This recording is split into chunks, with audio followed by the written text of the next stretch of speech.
ہم سب کی خواجہ معین الدین چشتی علیہ رحمتہ و رضوان نے بارگاہ خواجہ کی بارگاہ سے امام عالی مقام کی بارگاہ میں اس طرح کے اشعار سامنے آئے۔ کل آپ سبھی حضرات نے حضرت امام حسین رضی اللہ تعالی عنہ نے حضرت مسلم بن عقیل کو کوفے کے حالات کا جائزہ لینے کے لیے بھیجا تھا، اور ساتھ ہی ساتھ آپ نے یہ فرمایا تھا مسلم بن عقیل حالات اچھے ہوں تب تو رکنا ورنہ واپس چلے آنا، اور اگر حالات بہتر ہو تب میرے نام خط لکھنا، تم آگے بڑھو میں تیرے پیچھے آؤں گا۔ اس طرح سے حضرت امام حسین نے حضرت مسلم بن عقیل سے کہا، لیکن خلاف نے سماعت کیا کہ ان کوفیوں نے اس طرح کی غداری اور بے وفائی کی کہ حضرت مسلم بن عقیل کو شہید کر دیا۔ امام حسین اب تک مدینہ شریف سے مکہ میں آئے تھے،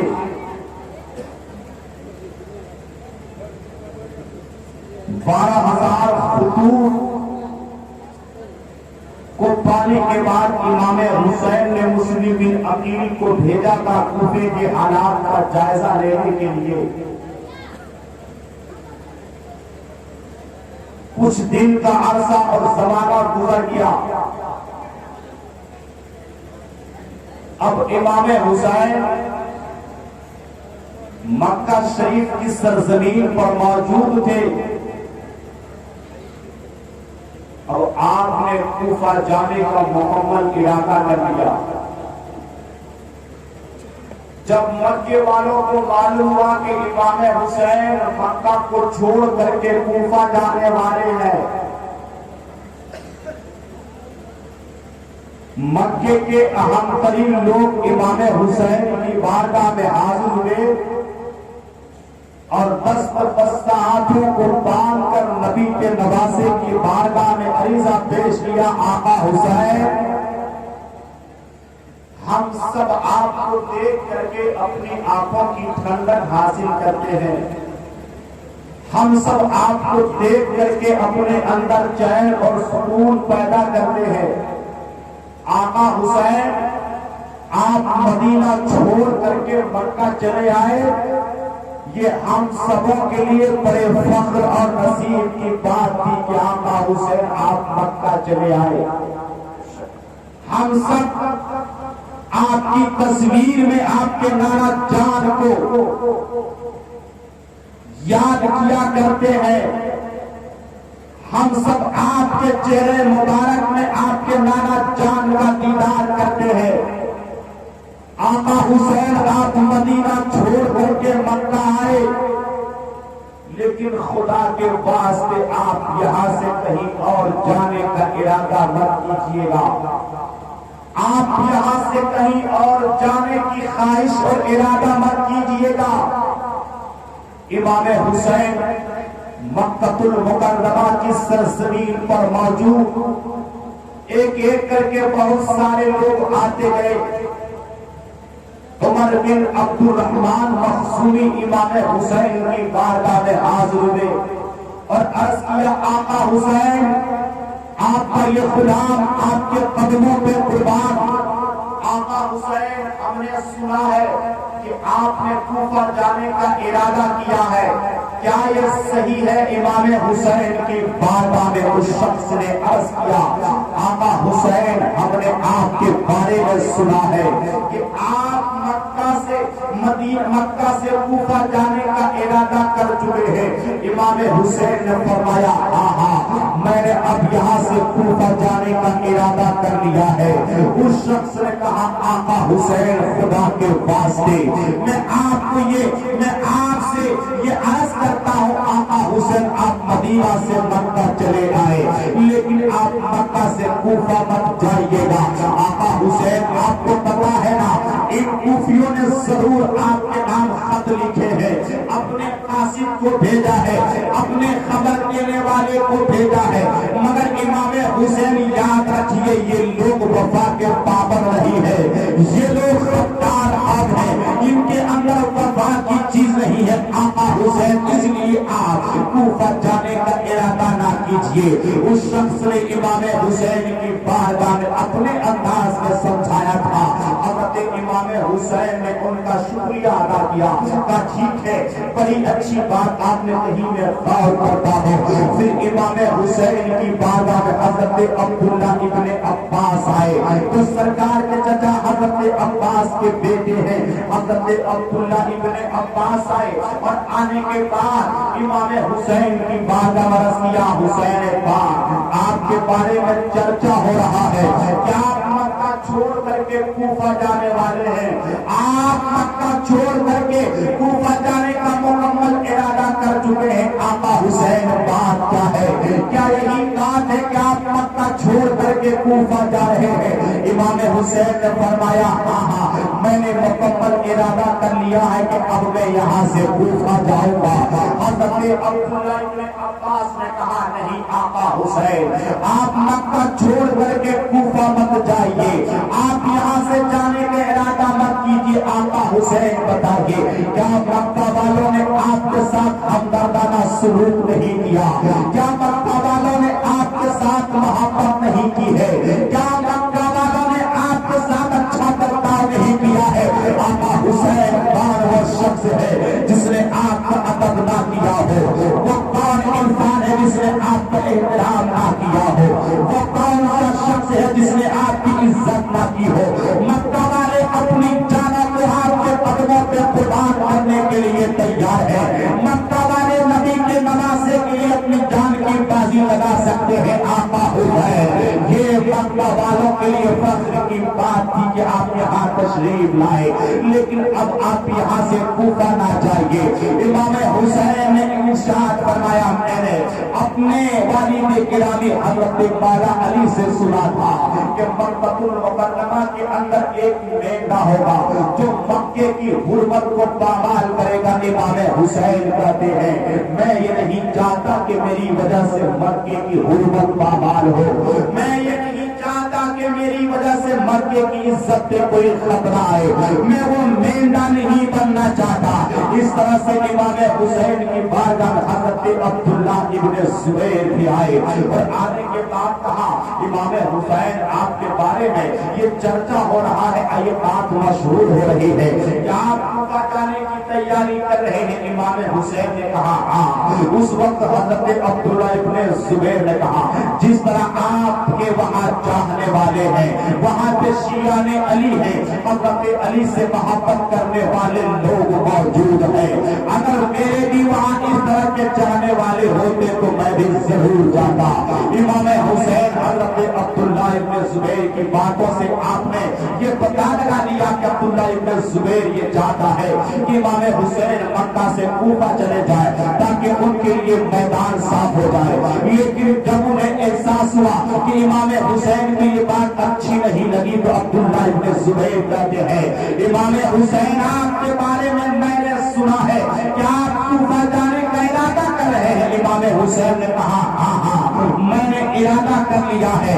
اس طرح سے بہت سارے لوگوں نے، بڑے بڑے صحابہ کرام نے امام حسین کی بارگاہ میں یہ عریضہ پیش کیا تھا، آقا حسین آپ مکہ چھوڑ کر کے کوفہ نہ جائیے، آقا حسین مکہ چھوڑ کر کے آپ کوفہ نہ جائیے، اس لیے کہ کوفی بڑے بے وفا ہے، یہ بڑی غدار قوم ہے۔ آقا حسین آپ یہاں سے جانے کا ارادہ نہ کیجیے، مگر ہوتا وہی ہے جو کاتب تقدیر لکھ دیتا ہے۔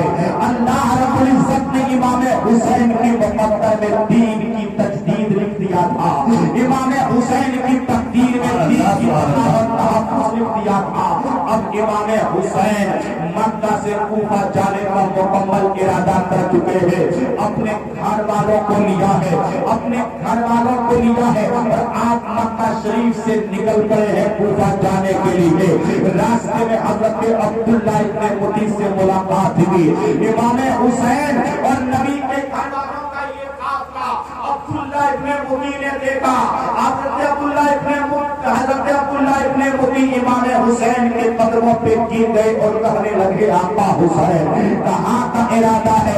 مکہ چھوڑ کر کے آپ کہاں جا رہے ہیں؟ ارادہ کہاں کا ہے؟ امام حسین نے جواب دیا یہاں سے میں کوفہ جا رہا ہوں۔ اس وقت راستے میں حضرت عبداللہ ابن متی نے بھی روکا تھا، امام حسین آپ کوفہ نہ جائیں، وہاں کے لوگوں نے آپ کے نام خط لکھا تھا، وہاں کے لوگوں نے آپ کو ضرور بلایا ہے، مگر یہ دنیاوی لالچ میں پھنس کر کے آپ ہی کے خلاف آپ کے دشمنوں کا ساتھ دے کر کے آپ سے جنگ و جدال کریں گے، آپ ہی کے ساتھ یہ آپ بے وفائی اور غداری کریں گے۔ اس لیے آقا حسین آپ نے اگر مکمل ارادہ کر لیا ہے مکہ سے کہیں اور جانے کا، تو آپ کہیں اور چلے جائیں، آپ یمن چلے جائیں یا جس ملک میں آپ جانا چاہیں چلے جائیں، لیکن آقا حسین آپ کوفہ کی طرف نہ جائیں۔ حضرت امام حسین نے عبداللہ ابن متی کی بات کو بھی سنا ہے، لیکن پھر آگے بڑھے۔ راستے میں فرزدق شاعر سے ملاقات ہوئی جو کوفہ سے چلا آ رہا تھا۔ امام حسین نے حضرت شاعر فرزدق سے پوچھا بتاؤ تم کوفہ سے آ رہے ہو، کوفہ کے حالات کیا ہیں، کوفہ والوں کی تیاری کیا ہے، کوفہ والوں کا ارادہ کیا ہے؟ شاعر نے کہا امام حسین آپ کوفہ کی بات کرتے ہیں، آپ نے جس قاصد کو بھیجا تھا اس ان کے ہاتھوں میں لوگوں نے پہلے 18,000 لوگوں نے بیعت کیا تھا، پھر تعداد بڑھتی گئی 40,000 لوگوں نے بیعت کیا تھا، لیکن ابن زیاد کے دھمکانے پر ان لوگوں نے بیعت کرنا بیعت توڑنا شروع کیا، اور حالات یہ ہوئے کہ جن کے ساتھ 40,000 لوگ تھے وہ تنے تنہا ہو گئے، اور وہ نبی کے گھر کا مسافر تنے تنہا ہو گیا۔ حالات اتنے خراب ہوتے گئے، ان لوگوں نے اتنی بے وفائی کی، اتنی بے رحمی کا معاملہ کیا کہ حضرت مسلم بن عقیل کو شہید ہونا پڑا۔ اب تک حضرت امام حسین کو مسلم بن عقیل کی شہادت کا پتہ نہیں تھا کہ انہیں شہید کر دیا گیا ہے، نہ وہاں سے کوئی خط آیا تھا۔ فرزدق شاعر سے حضرت امام حسین نے پوچھا بتاؤ وہاں کا معاملہ کیا ہے؟ اس نے جب یہ جواب دیا امام حسین پھرا گئے، کانپ گئے، کہا بتاؤ حالات کیا ہے؟ تو فرزدق شاعر نے کہا تھا سنیے، ان لوگوں کا حال یہ ہے، ان کوفیوں کا حال یہ ہے کہ دل آپ کے ساتھ ہے مگر تلواریں بنی امیہ کے ساتھ ہے، وہ آپ کے ساتھ غداری کریں گے۔ کچھ دیر کے لیے امام حسین سوچنے لگے معاملہ ٹھیک نہیں ہے، یہاں سے آگے بڑھنا مناسب نہیں ہے، مگر آپ کے ساتھ رہنے والوں نے کہا نہیں، اگر حضرت مسلم بن عقیل کو ان لوگوں نے شہید کر دیا ہے تو ہمیں قصاص کے طور پہ بدلہ لینا چاہیے، ہمیں بھی انتقام لینا چاہیے۔ آپ آگے بڑھیے۔ امام حسین کو حضرت مسلم بن عقیل کی جب شہادت کی خبر ملی ہے، آپ نے اپنے قافلے والوں کو روک لیا، اور روکنے کے بعد کہا اے لوگوں سنو، میں نے جس قاصد کو کوفے کے حالات کا جائزہ لینے کے لیے بھیجا تھا، وہ کوفیوں نے بے وفائی اور غداری کر کے ان کو شہید کر دیا ہے، اس لیے یاد رکھنا ہو سکتا ہے ہم لوگوں کے ساتھ یہی معاملہ ہو، اس لیے میں تمہیں مکمل اختیار دیتا ہوں، مکمل تجھے اجازت دیتا ہوں، یہاں سے تم میں جو شخص واپس جانا چاہے چلا جائے، جو شخص یہاں سے واپس جانا چاہے چلا جائے، کسی کو نہ کرتا، اس لیے کہ ہو سکتا ہے تمہیں خدا کے دین کے لیے جان کی قربانی دینی پڑے۔ کل یہ مت کہنا کہ امام حسین نے دغا بازی سے لا کر کے ہمیں قتل کروا دیا تھا، اس لیے میں تمہیں بھرپور اور کھلی چھوٹ دیتا ہوں، یہاں سے جو واپس جانا چاہے اپنے گھر کو چلا جائے، یہاں سے جو بھی واپس جانا چاہے چلا جائے۔ امام حسین نے کہا نا، دین کے روشنی میں تمہیں ہم سے شرم محسوس ہوتی ہو کہ کہیں امام حسین نہ دیکھ لیں ہم یہاں سے واپس کیسے چلے جائیں؟ امام حسین نے چراغ کو بند کر دیا، امام حسین نے روشنی کو بند کر دیا. لو میں نے چراغ کو بجھا دیا ہے، لو ہم نے روشنی کو بجھا دیا ہے. اگر تمہیں اجالے میں جانے میں شرم آتی ہے، اگر اجالے میں جانے میں تمہیں خراب لگتا ہے، لو میں نے چراغ کی بتی کو گل کر دیا ہے.